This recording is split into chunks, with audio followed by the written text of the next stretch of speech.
If your paycheck deposit hits on Friday and you're broke by Tuesday, you didn't forget a budget line.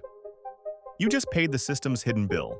Sometimes it's only $83. Sometimes it's your whole month. In the next 11 minutes, I'm going to show you how money actually works.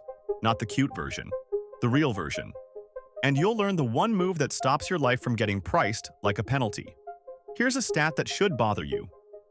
The Federal Reserve asks a simple question. Could you cover a $400 emergency with cash? In the latest report, about 63% of adults said yes, meaning a huge chunk of people can't do it without credit, selling something, or falling behind. If that's you, you're not broken. You're just living in the part of the system that charges you the most. Meet Harry. He's a baggage handler at an airport. Up at 4:30 a.m., steel-toe boots, cold loading dock. He brings home $3,211 a month after deductions. His rent is $1,469. Phone is $94. Car payment is $382. Insurance is $209. And then there's life, gas, groceries, a quick meal between shifts. It doesn't feel like spending. It feels like getting through the day. One Monday, his tire blows. Just one. Still $276. He swipes the credit card. 2 days later, the phone bill bounces. Late fee. Then interest shows up on the tire. And suddenly the tire isn't $276. It's a chain. This is the first rule of how money actually works. Money is not a thing. Money is a record, a scoreboard of who owes who and when. Niall Ferguson wrote The Ascent of Money, and the big idea is simple. For most of history, money was promises, IOUs, claims. That sounds like a textbook until you look at Harry's week. Harry thinks he has money when he has cash in checking. The system thinks he has money when he has predictable cash flow, low risk, and something to take if he fails. That's why the system will approve a big loan in a day, but won't give you a week of mercy on rent. Because it isn't built around effort. It's built around timing and collateral. So let's strip the system down to one principle. Whoever controls the balance controls the price. The price is interest, fees, and stress. If your balance runs thin, the price goes up. If your balance stays thick, the price goes down. Same person, same job, different price. Harry's problem isn't that he buys coffee. His problem is that his balance is thin at the wrong moments, so the system charges him for timing. Here's how it does it. There are 3 layers in your life, even if you never named them. Layer 1 is cash, checking, and savings. Money you can spend today. Cash feels powerful, but in the system, cash is fragile. It earns almost nothing. It gets eaten by fees. And it disappears the fastest when something goes wrong. Layer 2 is credit. Credit is permission. It can save you, or it can rent you. If you borrow at a high rate, you're renting money, and rent always flows uphill. Layer 3 is assets. Assets are ownership. A home with equity, a small business, a broad market fund. Anything that can pay you or grow without your hourly effort. Here's the part most people miss. The system bills renters first and rewards owners last. So if you live only in cash and credit, you're always paying the system before you can pay yourself. Harry tries the classic advice. Just save a little. He targets $300. He reaches $212. Then rent clears. Then gas jumps. Then the tire. And he's back to $14. He didn't fail. The calendar did. So Harry changes one thing, not a budget, a position. He builds a money firewall. He opens a second checking account at the same bank. He names it Bills Only. No debit card, no tap to pay. It isn't for living, it's for defense.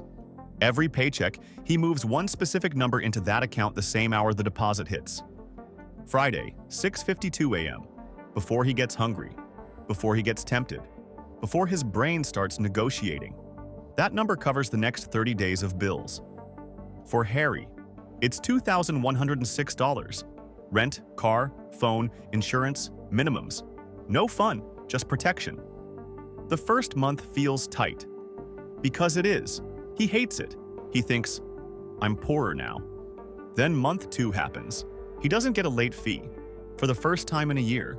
And that is not a small win. That is the system losing its grip. Because this is the second rule of money. A lot of mistakes are actually business models. Late fees, overdrafts, penalty interest. They don't exist because you're irresponsible. They exist because a thin balance is profitable for someone else. When Harry pre-funds bills, those charges drop towards zero. Not because he became a new man, because he changed the order of operations. Now he keeps going. He adds one extra transfer on payday, $111. Odd on purpose, small enough to survive, big enough to build. He's not trying to save 6 months. That's a mountain. He targets one extra rent payment sitting inside the firewall, $1,469 untouched. Month 3. The bills account has 222 extra. Month 4, 555. Month 5, 999. Month 6, he crosses it, $1,512. And here's what changes emotionally. Harry doesn't feel rich, he feels unhooked. When the battery dies $198, he pays it. It hurts. But he doesn't miss rent. No dominoes, no panic. He even starts watching his bank app like a scoreboard. Not with shame, with curiosity. He notices something. The same week he feels broke, his money is still moving. It's just moving away from him. A minimum payment leaves on Tuesday. Interest posts on Thursday. A fee hits on Saturday. By the time his next payday arrives, the system already took 3 bites. And once you see those bites, you realize something scary. Your paycheck isn't your money. It's your turn. You're standing in line behind rent, behind interest, behind fees, behind every automatic withdrawal you forgot existed. That's why you can work harder and still feel stuck. The line never ends.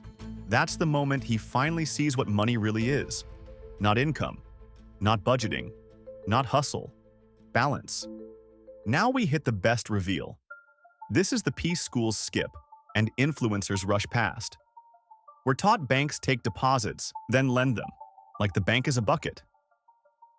That story feels safe. It's also backwards.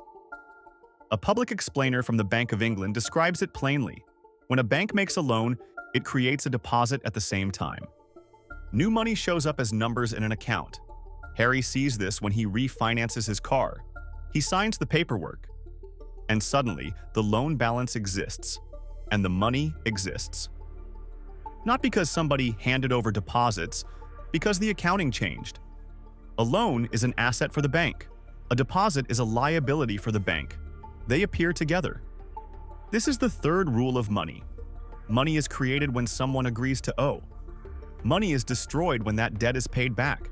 So if your whole life is bills, you are constantly deleting money, paying interest, paying fees, paying for timing. You're doing the hard work of the system without getting the upside. Owners sit on the other side of that river. They receive the rent. They receive the growth. They receive the upside of time. Once Harry understands that, he stops asking, "How do I budget harder?" He asks, "How do I buy one tiny piece of ownership without risking my rent?" So, he does it the boring way. He keeps the firewall. He keeps the buffer. Then he opens a basic investing account. Nothing fancy. He chooses a broad market index fund. That's just a basket that owns a slice of thousands of companies at once. Not a bet, a position. He sets one repeating buy, $73 every payday. Small enough that rent is safe. Big enough to build identity. At first it feels pointless. 2 buys, 4 buys, nothing dramatic. Then month 8 hits. Harry gets a tax refund, $834. Old Harry would have spent it fast. Not because he's dumb, because spending is the only reward renters are trained to take. New Harry splits it, $400 into the bills buffer, $200 into his spending account for something enjoyable, and $234 into the index fund. That's the moment he becomes an owner, even if it's tiny. And this is what nobody explains about the system. Money is a game of roles. If you're always reacting, your role is payer. If you build a buffer, your role becomes protected. If you own assets, your role becomes paid. Harry didn't become a millionaire in 8 months, but he stopped bleeding.